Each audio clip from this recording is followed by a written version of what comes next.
चराचरं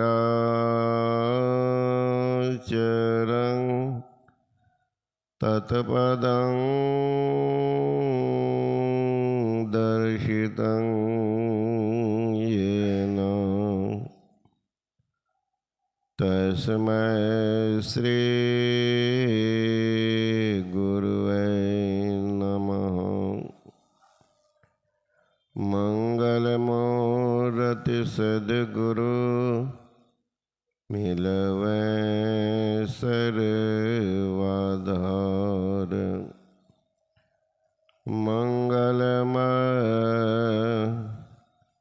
मंगल करनो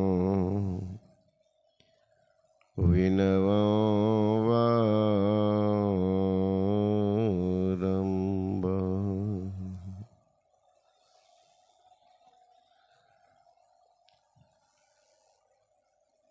सभ्य समादरणीय सत्संग प्रेमान भावों, आदरणीय माताओं,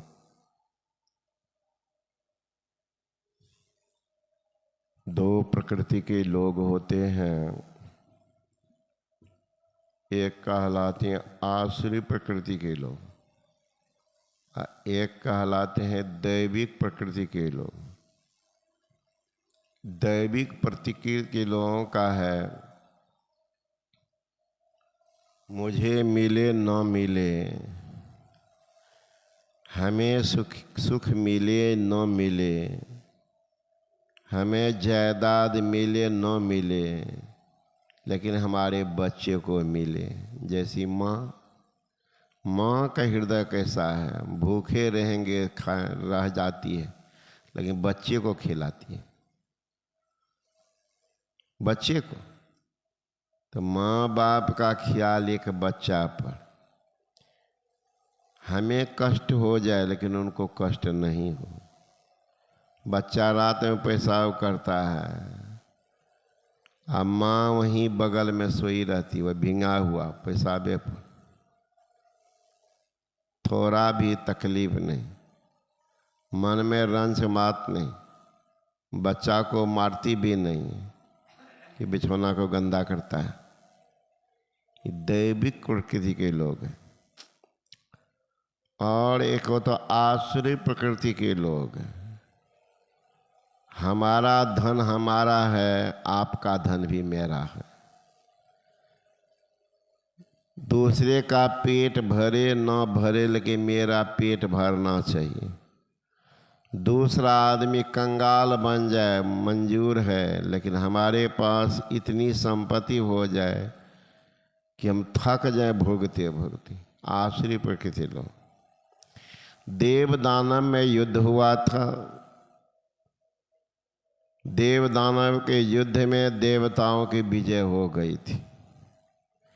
देवता विजयी जब हुए तो हुआ एक भंडारा देना चाहिए, खुशी का भंडारा, भंडारा देना चाहिए। तो भंडारा में सोचा सबको देना चाहिए निमंत्रण। देवता को भी देंगे, राक्षस को भी देंगे। देवता लोग हैं, भावना देखिए, है विरोधी फिर भी हमें देना चाहिए। तो निमंत्रण देवता को दे दिया, तो मंजूर कर लिया। कितने बजे जाना है समय बता दिया। राक्षस सबको भी निमंत्रण देने गए। राक्षस कहा कि हम लोग नहीं जाएंगे। कहा क्यों? तो आप लोग जो है देवता के पक्ष में बात करेंगे, कल कि मेरे साथ ऐसी बात नहीं, एक समान व्यवहार होगा। आप पक्का वादा कर देगा, पक्का वादा है, एक समान। कहते भोजन में अगर हम लोग जाएंगे तो पहले आप देवता खिलाएंगे कि हमको? कि अगर आप पहले आएंगे तो आप ही खिलाएंगे, देवता को रोक देंगे, बैठा देंगे, आप ही खिलाएंगे। का ठीक। राक्षस सोचने लगा ये कितना सत्य बोलता है, कितना सत्य था। देवता को निमंत्रण दिया 11 बजे, असुर को भी निमंत्रण दिया 11 बजे 11 बजे आप लोग आइए, सब आइएगा एक साथ भी बैठा देंगे। राक्षस क्या किया, 10 बजे पहुंच गया। देवता तो सोचा 11 बजे को भंडारा देंगे, 11 बजे जाएंगे, ये 10 बजे पहुंच गया। आदर सत्कार जो करना था कर दिया। भोजन का समय 11 बजे था, तब देवता लोग आने लगे तो देखते हैं राक्षस सब पहले से तैयार, बैठा दिया। सब राक्षसी को बैठाया, देवता को रोक दिया। राक्षस को कहा कि देखिए हमारा एक व्रत है आज, और हमारी समिति का एक नियम भी है। का वो क्या? सबके हाथ में बांस का एक बित्ता का फट्ठा बांध देंगे, तब भोजन कीजिएगा। का ये हमारे लिए नियम है कि देवता के? का महाराज के बात बोल रहे हैं, सबके लिए नियम है। का जब सबके नियम तो बांध दीजिए। अब फट्ठा बांध दिया, हाथ में केहुना पर बांध दिया। भोजन की जितनी सामग्री परोस दी गई। अब राक्षस लोग हाथ उठावे तो हाथ सीधा हो, तब तो बांस बंधा है, सीधा उठावे तो हाथ सीधे चले जाए पीछे। बहुत देर हो गया, देवता लोग उकता गए कि महाराज भोजन कराने के लिए बैठाए हैं कि नाटक देखने के लिए? का क्या नाटक? ये क्या कर रहा? 1 घंटा से इतना से भोजन किया जाता है? देवता लोग हाथ जोड़ लिए, महाराज ऐसी सी बात उकता रहे हैं, आप लोग जल्दी कर लीजिए। ये लोग एक दूसरे से विचार किया, इसे तो दिनों भर फेंकते रहेंगे, 2 दाना मुंह में जाएगा, मुंह पर करता था 2-4 दाना जाता था, खा भी नहीं पाएंगे, पेट भरेगा ना। सब अतृप्त भूखे उठ गए और खड़े होकर के देखने लगे कि इनका क्या नियम। फिर देवता लोग बैठने लगे तो कहा देखो मेरा एक नियम है, सबके हाथ पर बांस का फट्ठा बांध देंगे। कहा ठीक है, और कोई नियम नहीं करना। कहा सुनिए, हम लोग एक लाइन में नहीं बैठेंगे। कहा क्यों? एक बार जो है ना, हम लोग ऐसी एक ही लाइन में बैठे थे तो भीतर में घुस गया था राहु और केतु। राहु केतु परेशान कर दिया था हम लोगों को। अभी भी लोग परेशान होते नहीं देखते, ये ग्रह जो है राहु केतु। इसलिए हम लोग 2 लाइन में बैठेंगे। क्या कहा 5 लाइन में बैठिए ना, जो शर्त मेरा वो है। कहा ठीक है। अब आधा देवता इस पार, आधा वो बैठ गया, बांस का फट्टा बांध दिया। अभी देखा हाथ तो मुड़ेगा नहीं, तो ये जो उठावे जो भी भोजन सामग्री तो सामने वाला के मुंह में दे दे, और वो उठावे तो इनके मुंह में दे दे। राक्षस सोचने लगा अगर ऐसे हम लोग भी खाते तो खा ही लेते, लेकिन बुद्धि रहता तब तो। सारा देवता खा के तृप्त गए। भोजन परोसने वाला भंडारी कहता महाराज और लिया जाए। का और लिया जाए? का जगह कहाँ पेट में और लिया जाए? और लिया जाए मतलब दूसरे को खिलाया तो दूसरा भी इनका पेट भर दिया। यह दैविक प्रकृति लोग जो स्वयं खाते हैं दूसरे को खिलाते हैं, दैविक प्रकृति के लोग। और जो एक स्वयं खाते हैं दूसरे को नहीं खिलाते हैं, राक्षसी प्रकृति के लोग। तो ऐसे लोगों का कल्याण नहीं होता। तत्काल में झूठ फूस बोल के ठग करके अपना घर चला लीजिए, अलग बात, लेकिन अंत में इनका परिणाम अंजाम बड़ा खराब होता, बड़ा खराब होता। इसलिए शुभ काम जितना कर सकिए करते रहिए, करते रहिए। क्या होगा? बरसात के दिन में देखिए घास फूस बचते रहता है। जो नियमित रूप से स्नान करने वाला होता है वो जो जाता स्नान करने तो घास को हटा करके डुबकी मार लेता, घास फिर आ जाता। उसी तरह से पाप अपने आप किनारा पकड़ लेगा, आप अपना काम करते रहिए। इसलिए अवसर दिया। गुरु महाराज जी कहते दिन बीतत जाबे आयु खुटाबे, भजो भजो प्रभु नाम। दिन बीतता जा रहा, आयु समाप्त होती, दिन दिन जैसे पोखरिया के पनिया सुखल जाए छे राम, है राम सुखल जाए छे नाम, दिन दिन घड़ी घड़ी बीतल जाए छे ना, बीतता जा रहा है ना। साँझों के समय घना घन घटिया उसरल जाए छे ना। कितना बढ़िया हटिया लग गया था, इतना सज जाता है शाम के समय। देखिए साँझों के समय घना घट हटिया उसरल जाए छे ना, है राम उसरल जाए छे ना। भाई बहन सब नाता संसार के छूटल जाए छे ना।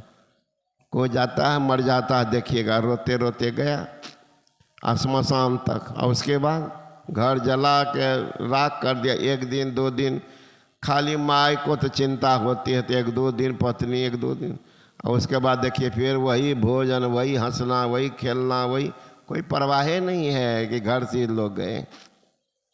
इसलिए जिंदगी में कुछ करना है तो अपने आप को जानने की कोशिश कीजिए।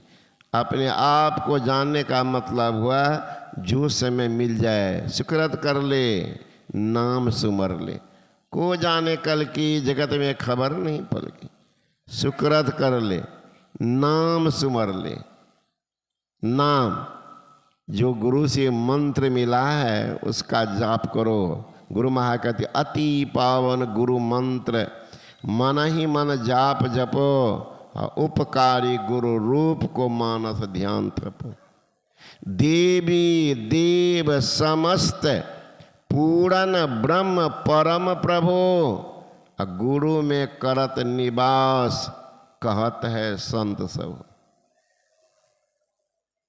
जितने देवी देवता है उसका निवास कहाँ है? गुरु में करत निवास कहत है संत सब। तो संत महात्मा गण कहते हैं कीमती जिंदगी है, ऐसी गफलत में बर्बाद नहीं करना चाहिए। ऐसे संसार का काम चलता रहेगा, आप ही का काम नहीं हो रहा। जो आपके साथ जाने वाला है वो काम कर ही नहीं रहे हैं, और जो नहीं जाने वाला है उसी के लिए हम लोग परेशान हैं, उसी के लिए परेशान है। खेती करो, पथारी करो, बाल बच्चे को पढ़ाओ, बैंक बैलेंस करो, तो कर ही रहे हैं। इस साथ जाएगा क्या कोई? कुछ भी जाने वाला नहीं है, वही परेशान करता है ना। तो काम कीजिए वह जो साथ जाने वाला है। साथ क्या है? बस आप जो करेंगे ईश्वर का भजन, वो असली दौलत होगा, अगले जन्म का कारण बनेगा। जो समय मिल जाए थोड़ा ही सही, बंद करके आंख अंदर में झांकिए। बाहर का तो देख ही लिए हैं, जो अंदर वो देख लीजिए। अंदर में कुछ भी कहीं अनुभूति हो गई तो गारंटी होगा कि मानव शरीर तो मिलेगा। अब ये है कि मानव शरीर मिलेगा तो फिर अगला साल अगला जन्म में भी भक्ति कर लेंगे। कहीं मानव शरीर मूलधने खत्म हो गया तो भगवान का भजन कब करेंगे? मूलधने खत्म हो गया तो। इसलिए अवसर दिया भगवान, दिन बीतत जावे आयु खुटावे, भजो भजो प्रणाम। गुरु महाराज कहते परिजन धन सारा, सुत बित दारा, कौन आबद काम।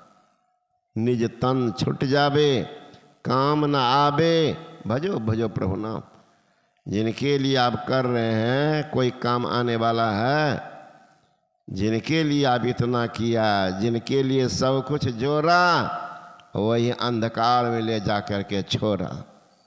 बेटा पोता के लिखिए ना, पहुँचाए कहाँ? अंधकार में, श्मशान घाट में पहुँचा दिया। इसलिए संत महात्मा गण कहते हैं उत्तम मौका दिया भगवान। स्वस्थ शरीर है, भगवान का भजन कीजिए, परम कल्याण होगा। बोली श्री सदगुरु महाराज की। देखिए याद रखिएगा आप लोग, 11 मई को गुरु महाराज की जयंती है। हम लोग यहाँ से निकलेंगे, कब आएंगे नहीं आएंगे, अगर लगातार प्रोग्राम रहेगा तो हमको लगता है 9 मई को आएंगे। इसलिए आप लोगों को आगाह कर देते। आप लोग तो आश्रम समिति हैं, मालिक भी हैं, याद करती गया, तैयारी करती, खास करके आप लोग जो आती हैं कैलू बाबा, बैजू बाबा तो यहाँ के मुखिए। हाँ, बीच में अप्रैल में होगा सपहा में 19-20, तो उसमें संभवतः आ गए 18 को संभव अप्रैल में है, 19-20 है, 16-17 है अररिया जिला दिवस, तो वहीं से आएंगे। तो आप लोग इसका तैयारी भी कीजिएगा, प्रचार भी लोग जानकारी भी दीजिएगा। 11 मई को बीच में तब कोई रविवार होगा, ऐसे भी आप लोग जहाँ कहीं गांव घर जाएं चर्चा कीजिएगा। अब नज़दीक समय आ गया है कि 1.5 महीना तो बचा ही है। 11 मई को गुरु महाराज की जयंती है। बोलिए श्री सद्गुरु महाराज की जय।